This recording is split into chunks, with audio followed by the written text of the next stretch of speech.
Antes da gente, então, a Uhum. gente entrar nas perguntas mais polêmicas, É.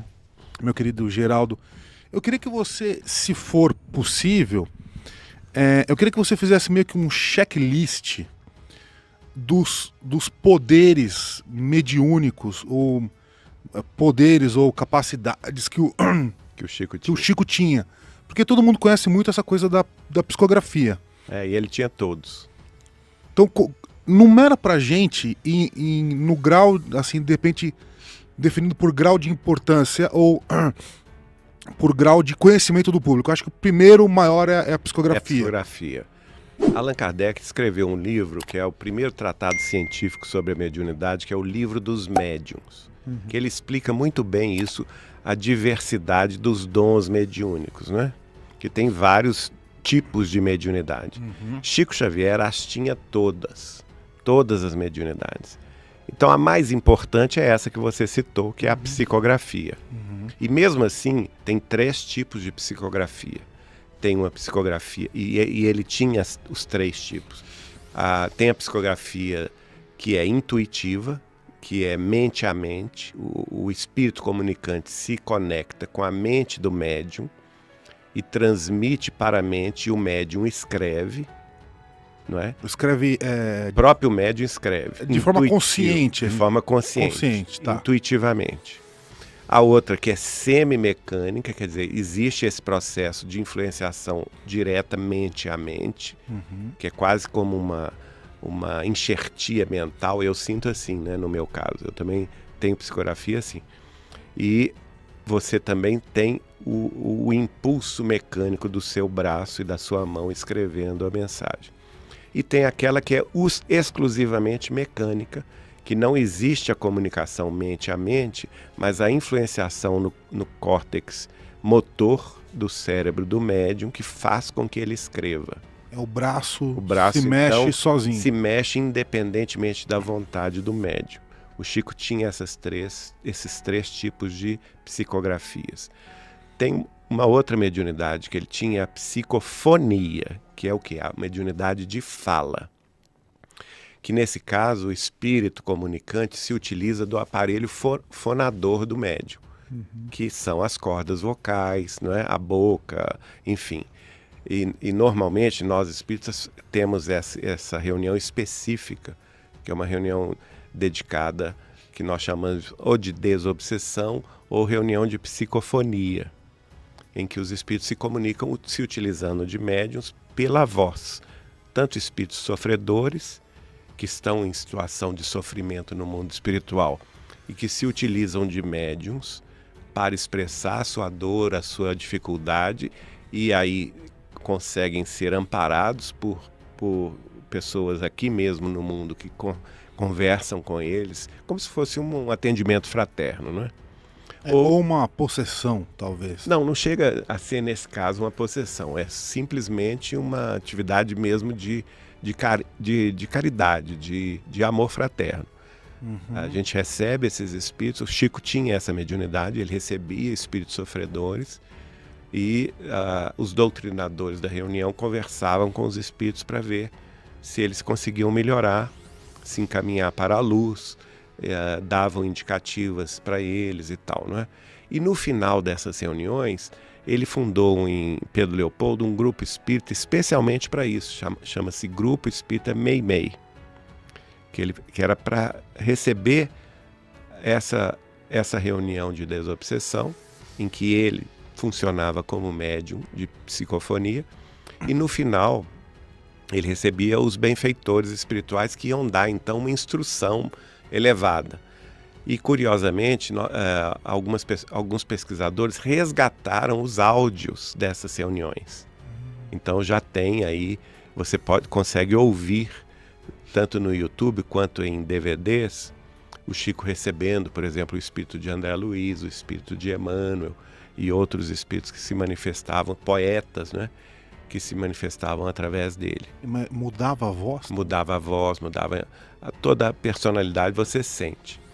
Outro tipo de mediunidade que o Chico tinha, e que a maioria, por exemplo, dos poemas que ele recebeu, de grandes poetas portugueses e brasileiros, desde o início da sua mediunidade, foi através disso.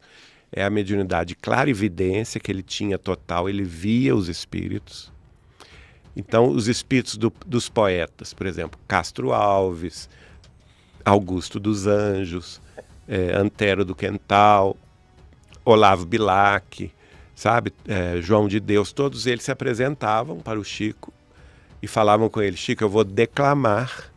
Aí é claro, e a audiência, quer dizer, aí ele unia duas mediunidades, a de vidência e de audição. E então ele próprio, ouvindo o poeta declamar aquelas mensagens, ele escrevia. Então não é psicografia, né? Algumas poesias foram psicografadas, mas a maioria, isso ele próprio me contou, foram recebidas dessa forma. Ele vendo o espírito do poeta declamando a poesia. E tem até um caso engraçado que ele conta no Pinga Fogo. Seria como você falando aqui e eu tô te vendo, eu vou anotando. Você vai anotando o que eu tô falando. Tá, né? Interessante. E ele tem até um caso que ele conta no Pinga Fogo, e o povo ri, que ele estava regando um canteiro de alho. Ele trabalhava na venda do seu Belisário lá em Pedro Leopoldo, né? Ele era responsável pela venda, pelo balcão. E atrás da venda tinha as plantações de hortaliças, essas coisas. E tinha um canteiro de alho que ele estava regando. E o espírito de Augusto dos Anjos, que ele é muito rebuscado, né? Ele se utiliza de palavras muito difíceis, falando para o Chico escrever. E o Chico falou: mas o senhor não está vendo? Eu estou carregando canteiro de alho, eu não tenho condição de receber isso agora. Então, essa é outro tipo de mediunidade. Uma que eu vi e sou testemunha dela, que é muito importante, é a mediunidade de psicometria, que as pessoas levavam para ele, por exemplo, uma peça de alguém, não é? Então ele tocava aquela peça e eu vi da seguinte forma: ele recebia muitas cartas, milhares de cartas. Ele reservava o domingo para responder essas cartas. Algumas chegava lá na caixa postal, toda semana ia lá buscar, né? Uma vez por semana. Aí no domingo colocava na mesa de almoço dele ali, que é tanto de carta. E ele ia separando algumas. Ele separava, pegava assim, como se acariciava a carta. Pegava e colocava nos bolsos. O bolso dele ficava assim, ele já era gordinho, parecia um barrilzinho, né? As outras ele não respondia. Ele mandava mensagem, mandava livro autografado, porque não eram, talvez, eu penso assim, né? Talvez não fossem graves os problemas, eram coisas mais simples. Mas aquelas cartas que ele separava nos bolsos do paletó dele, eram aquelas que ele iria escrever. O bicho pegava. O bicho pegava. Era aquelas que ele iria responder. Ele próprio escrevia respondendo. E aí era muito curioso que a gente ficava o domingo inteiro, gente, sabe? Começava às 7 horas da noite. Note bem, a gente tinha ido dormir às 5 da madrugada do sábado, da reunião de sábado, né? 6 horas o Chico estava de pé, dava comida aos gatos e cachorros dele. 7 horas estava chamando a gente para esse trabalho. Aí é de 7 da manhã de domingo até 1 hora da manhã de segunda-feira, fazendo isso. Respondendo e tal. Aí ele pegava a carta, né? Ele pegava a carta e falava assim, eles ficavam assim, acariciando a carta. Aí começava a me contar o caso. Coitada dessa fulana, Geraldinho, tá acontecendo isso. Olha que drama que ela tá passando e tal.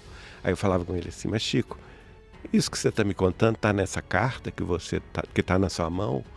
E ele falava assim: está. Mas como que você sabe se você não abriu a carta? Que ele não tinha aberto a carta para ler a carta. E ele falava assim, com humildade, eu sabia que era isso, né? Que é a mediunidade de psicometria. Você entra em contato através do objeto que a pessoa tocou, você entra em contato na onda mental da criatura. Aí ele explicava: olha, Geraldinho, eu não sei como se processa isso. Mas acontece o seguinte: quando eu toco a carta, eu não estou lendo a carta com as mãos. Não é isso. Acontece que eu fico assistindo a dona fulana, na casa dela, chorando. O filho está drogado, tá internado. Ela me contando mentalmente o sofrimento dela. Então eu escuto o pensamento dela. Caramba. Quando ela está me escrevendo. Por isso é que eu já sei, por isso que eu não preciso abrir. Eu já sei. Essa é a mediunidade de psicometria. Você tem essa aí também? Essa eu não tenho. Que pena que eu já ia falar justamente pra você. A origem disso aqui, que a gente recebeu isso aqui, ó. A gente não tem ideia da história, só mandaram pra gente. Eu tenho a psicografia mesmo, né? Psicofonia também, a gente participa de uma reunião toda quarta-feira. Bom, mas voltando ao Chico, além disso, tem a mediunidade de materialização, que é efeitos físicos. Ele tinha também essa mediunidade em máxima potência. Por exemplo, quando eu contei o caso do que entrava na minha mão, a mediunidade de efeitos físicos, porque realmente eu recebi, não foi uma coisa espiritual, foi uma coisa que entrou dentro da minha mão e que me deu uma euforia orgânica muito grande. E uma curiosidade, essa minha mão que foi dada ao Chico ficou com cheiro de rosas uma semana. Eu podia lavar a mão, podia tomar banho, que o cheiro de rosas na palma da minha mão ficava. E a outra mão não. Olha só, a outra mão que não passou por esse processo não ficava. Era muito comum a gente estar conversando, vamos supor que ele estivesse aqui sentado. Era muito comum o cheiro de rosas, por exemplo. Principalmente ele se emocionava de falar de Maria de Nazaré, que ele adorava Nossa Senhora. Outra figura também do cristianismo que ele tinha ligação muito intensa era a rainha santa de Portugal e Algarves do século XIII, Isabel de Aragão, que ele recebia com o nome de veneranda. E ele falava, toda vez que ela se aproximava, tinha esse fenômeno de efeitos físicos, que é o perfume de rosas. Era comum também quando o espírito da enfermeira alemã Sheila se manifestava, ou estivesse perto, quando alguém na assembleia estava doente, dava o cheiro de éter, que é um cheiro de curativo, né? E ele fluidificava as águas. A gente levava a água mineral fechada, que a gente tinha comprado na farmácia ou numa drogaria, ou no supermercado, levava fechado, colocava em cima da geladeira. Eu já sabia, não precisava nem pedir para o Chico fluidificar. Colocava em cima da geladeira dele. Daí a um pouco você via lá dentro, começava a aparecer lá dentro, um líquido leitoso que não se misturava à água. Esse líquido ficava dançando dentro da água mineral, né? E se você abrisse a tampinha da água mineral, que estava lacrada, esse cheiro de rosas ou de éter vinha. Vinha assim, de encher esse estúdio inteiro. Era de tão forte. E ele falava conosco. Naquela época eu tinha aqueles filtros de barro em casa, né? Que tem. Então ele falava comigo, olha, você tira um copinho dessa água e joga no filtro, porque ele vai multiplicar lá dentro. Então 1 litro de água mineral fluidificado pelo Chico durava um mês lá em casa. A gente tirava só um pouquinho, jogava dentro do filtro. E lá no filtro ele se multiplicava, aquele cheiro, aquele gosto de rosas também. Era muito bom. Então tinha um sabor, dava um Sabor, saborificava. cheiro. Isso chama-se efeitos físicos, né?